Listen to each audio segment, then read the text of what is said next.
up, guys? So we're on the road right now. We gotta go pick up my IS300 drift car. I have it at the storage facility on the trailer because about 3-4 weeks ago I was at an event at Road America up in Wisconsin, and second lap out I blew up what I think is second gear in my transmission. We had to get it home, we had it unloaded, do a quick damage assessment, find a trans. Or the other option is there's a guy in Indiana with a built SR coupe, S13 coupe, that is interested in trading for my car with the trans blown up because he has a spare R154. So that is another option. Either way, we had to get the car. We got to get it home unloaded so we can FaceTime and go over everything with my car, and I can learn more about his car. So figured I'd bring you guys along the way, show you the car, and go over our options, see what we want to do. It's a brisk day here in Illinois. It's 48 degrees outside, so not too cold, but not too warm either. And yeah, I'll update you guys when we get there. I gotta run to work first and grab my jump pack because the car is definitely dead. So I'll update you guys when we get there.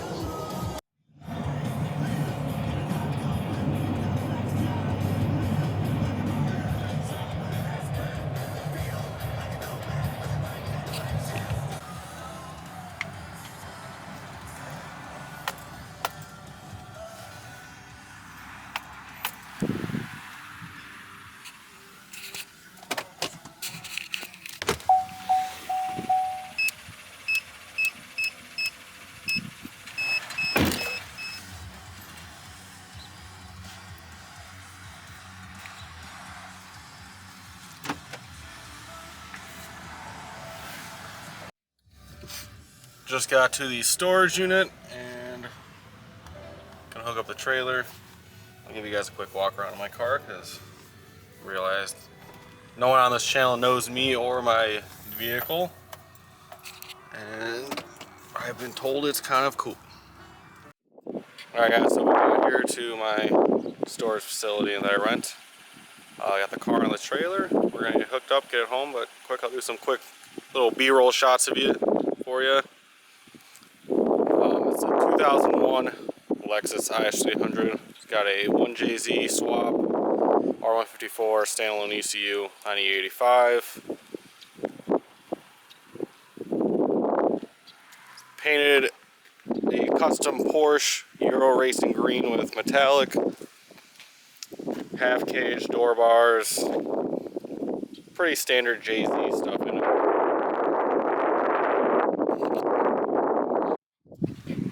Yeah, this is my car, so I'm gonna get it hooked up to the truck right now, get it back home, get it unloaded, and we can go more in depth with everything.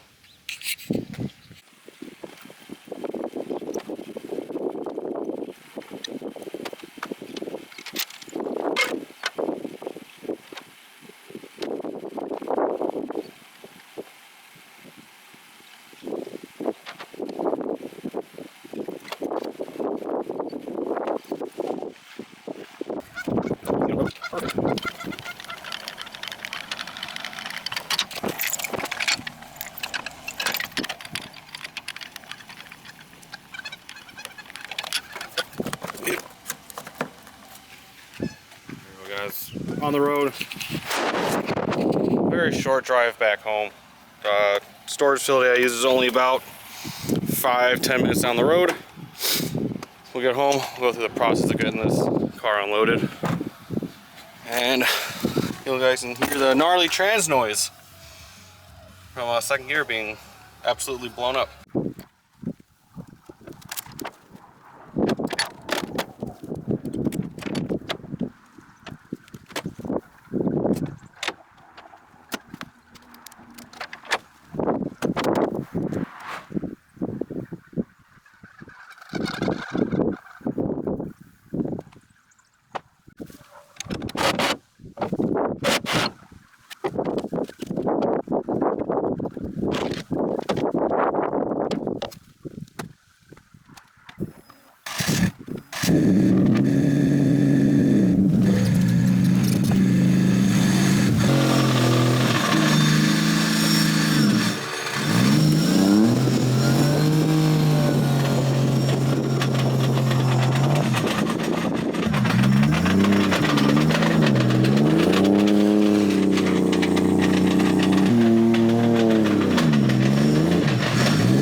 unloaded here. I gotta give a huge shout out to Race Ramps and BestAluminumRamps.com. Any guys that have low drift cars and you don't own a set of these, you need to go buy some. I can get my car loaded and unloaded from the trailer, kit on and everything, because of these bad boys. Some 84-inch aluminum ramps and these race ramps, front bumper, rear bumper, everything on, straight up with a 18-foot dovetail. That has been a game changer for loading up and leaving events. No longer got to pull anything off, just drive straight up. Get the trailer all packed back up here. We can do a quick little rundown of the car. Pretty sure pulling it in, you heard all the noises it was making. Not ideal situation, but we'll go over it.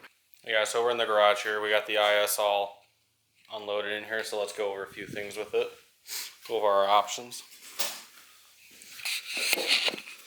Set you up right there.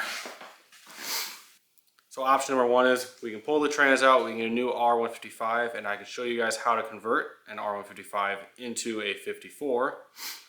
Option number two was we can go check out that S13 in Indianapolis, see if we want to do a straight trade for it. It's a built SR car. I'm leaning more towards option number one. I built this car from scratch. I know everything about it. So let me know what you want to see your takes on it, which way I should go. I think next video I will do a build breakdown and cost of building a drift car at this level.